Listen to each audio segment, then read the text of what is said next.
About time. That's what a couple of my friends told me when I let them know that I was going to make a YouTube channel to talk about mods and hacks for things that I've worked on both over the years and new stuff that is coming up. I wanted to make this video as a short introduction to myself and a couple of the things that I've worked on over time. My name is Matt. I'm an IT guy. I live in New York City, and I've been modifying and hacking systems for probably about 15 years or so now. I've pretty much loved technology my whole life. I've always been a fan of sci-fi, and I like watching things like that to see what the future could potentially become. When I was a kid, I would take micro machines, those little toy cars, and put them inside of my family's VCR just so I would have an excuse to open it up to check out what's inside and see how everything works and try to understand it. So fast forward years later, and I'm doing that, if not every day, most definitely every weekend, to work on something, get to understand it a little bit better, and just learn about it. When it comes to game systems, what really got me into hacking and modding stuff was the original Xbox. Unfortunately, I never held on to one. After however many I made years ago, now that I think about it, probably wasn't too many, probably around like 20, maybe 30 of them total. I would basically get them for fairly cheap, replace the hard drive, install some games, install a new shell, and then sell them, and that's pretty much it. But I never held on to one for myself. Looking back, I'm a little sad about that, but hey, whatever.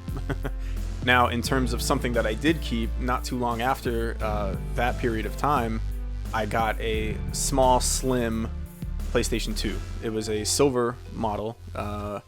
I replaced the shell on that with a blue shell.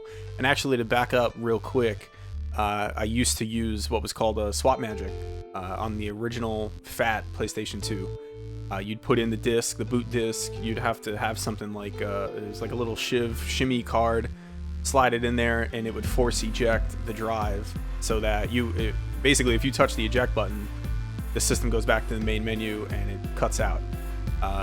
With the swap magic, you're forcing the drive open without pressing the button. I remember at one point losing that tool. I was living with a buddy of mine at the time, and we used the cut-up Metro card. We would use that to shimmy the drive open, and it worked. It was the same shape. It worked the same exact way. I took that silver PlayStation 2, replaced the shell with a transparent blue one, and I still have that system to this day. In terms of hacks and stuff like that, the shell was pre-modified to be able to support swap magic. At the time, it was a little bit different because the drive would open up instead of slide out. So swap magic was a little bit different for that. I haven't used the swap magic tool. Every game that I pretty much wanted for the PlayStation 2 I had picked up over time. Soon after that, the PlayStation Portable came out, and man, that was so much fun to hack, especially back in the day. My launch PSP was the standard black model. Came with a bunch of games. I remember buying it in a bundle at Best Buy, but over time, eventually a blue model came out, and it was exclusive to Japan, and I love the color blue. It's my favorite color, and I knew I had to have it. So I found out that Video Games New York, very popular, I'd say famous store in the city, had one in stock, and I went, I bought it, still have it. It was like I said, it was a Japanese model. So I swapped the motherboard from my black model into this one because I wanted it to be able to play every game with no problem. Eventually I got a 16 gigabyte memory card for it and threw games on it. There was various amounts of exploits back in the day. Part of the reason why I wanted to make this YouTube channel, aside from my friends over the years, however many years now at this point, telling me to make a channel, I recently looked at my YouTube page, my personal YouTube page, and I posted some videos about 12 or so years ago talking about a hack that I did on PSPs, which is nothing I created. It was essentially taking a file from one hacked PSP, or like an old file from an old hack, and putting it onto a newer firmware. And I realized that it had gotten a lot of traction, so I thought to myself, man, I really should have kept that ball rolling from back then, but whatever, no time like the present, so here we are. So as it goes with video game systems, whenever they release a model, they always come out with a smaller, more slender model that does basically the same thing. The PSP was no different.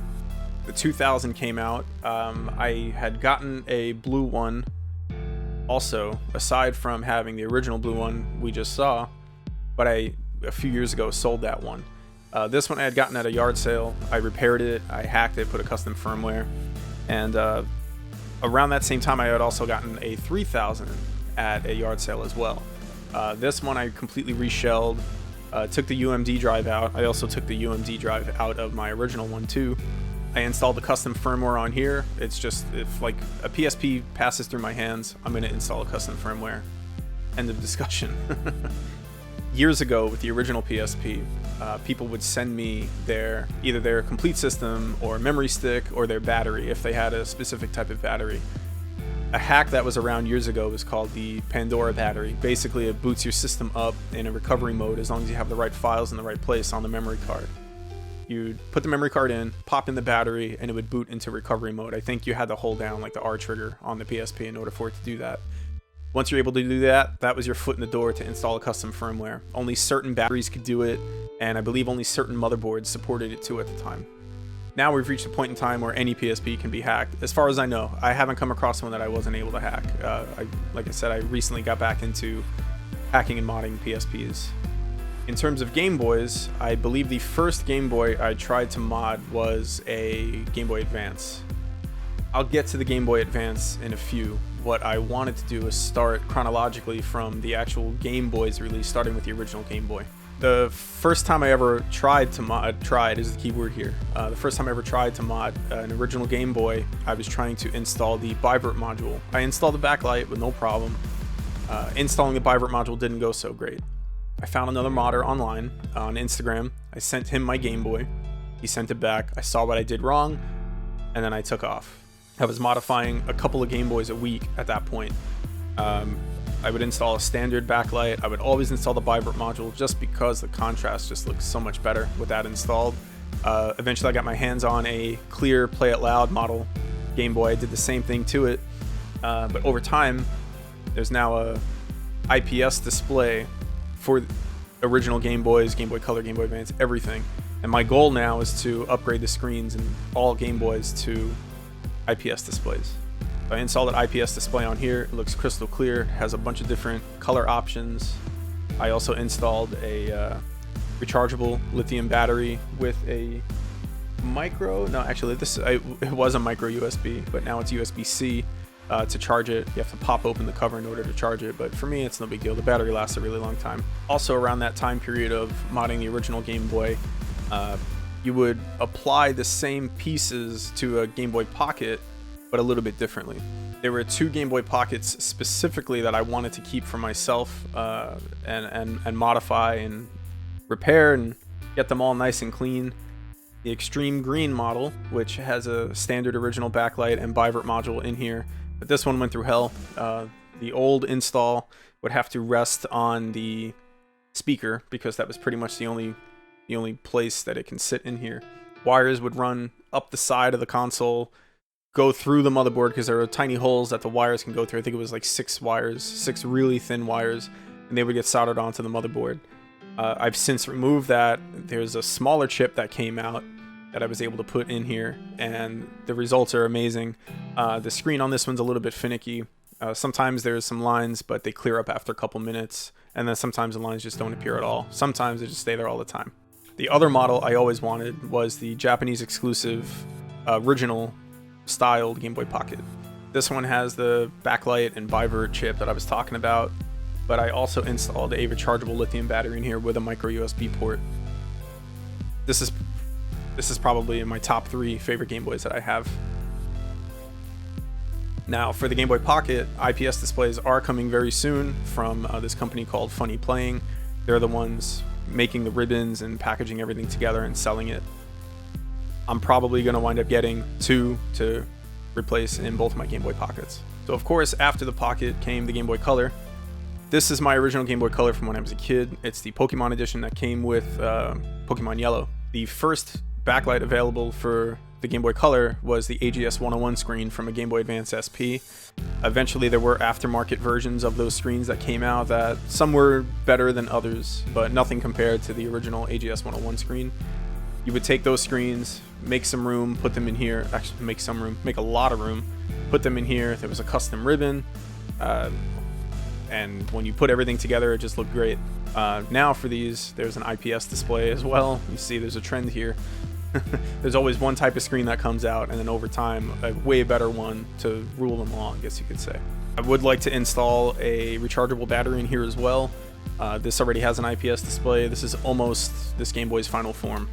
So of course, after the Game Boy Color came the Game Boy Advance. This is my personal GBA. This has been through a ton of changes as well. The first one that I wanted to keep was an all blue Toys R Us model. I absolutely love that system. I picked it up when I was in Canada a couple years ago, and that was the first GBA I tried to mod. Things didn't go so great. I realized I had like a bad screen and ribbon combination, but of course, that's only the first type of screen. This system has a IPS display. I have a EverDrive flash cart for it.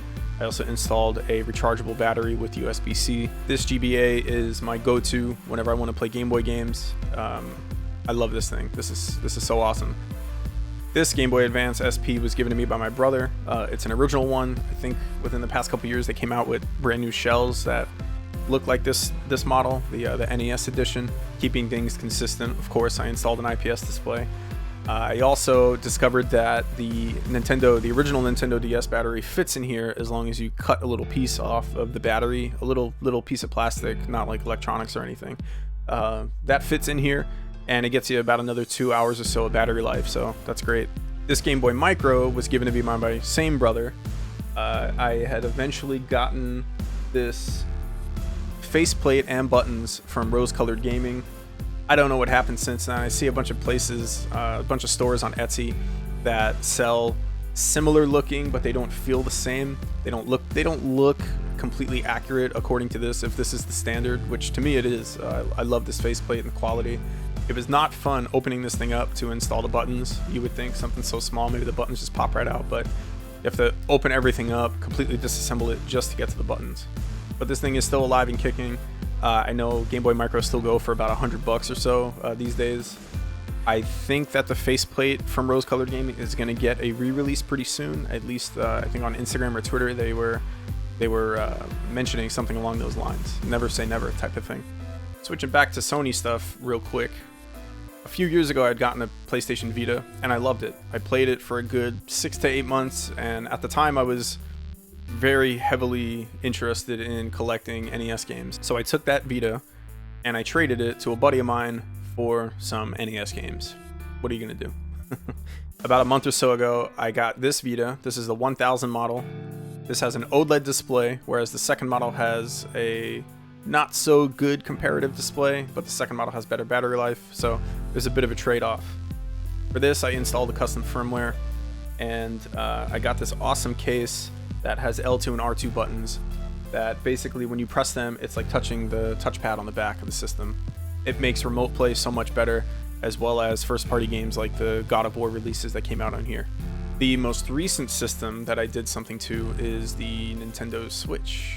It was a long time coming, but I had all blue Joy-Cons for a really long time, and I loved them.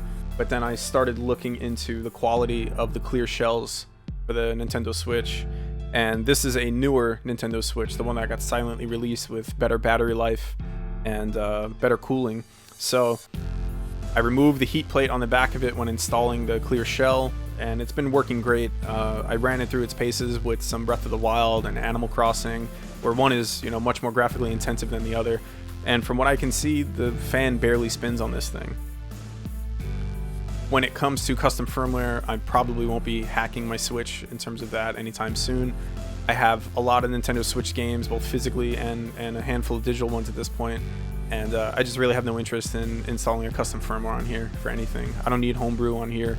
I have my Vita, I have the NES Classic, Super Nintendo Classic, computer, PC, to play ROMs like that if I really want to.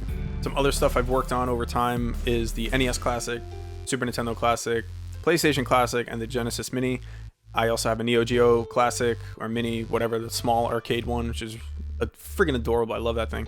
I'd like to hack that pretty soon, install custom firmware on there, get some more ROMs on there, that type of thing. In terms of the NES and the Super Nintendo and the Genesis, I put a bunch of ROMs on there, but I did get the USB adapter to connect to it to be able to install a flash drive and expand even more and put a lot more games on there. I haven't done that yet. Maybe I'll do a video on that. I don't know, we'll see. I also have an arcade 1-up that I installed a Raspberry Pi in and a bunch of extra buttons. I even have cool little coin in buttons that basically when you press them, it's like hitting the select button to add more coins to the system. I think it was a year or two ago, I had gotten this Virtual Boy from a friend of mine. He told me it worked, but the lenses had some issues. So I had opened this up, resoldered the connections, and it works. But from time to time, it acts up a little bit. So maybe we'll revisit this one day too. So that's it for now. I just want to say thanks to my friends for encouraging me to make a channel. I do look forward to getting into customizing and modding stuff and showing you guys around the insides of systems and learning about them. I'm looking forward to working on stuff that I haven't worked on before. I love new challenges. So I'd like to get my hands on some new stuff, you know, dig inside and see what makes them tick.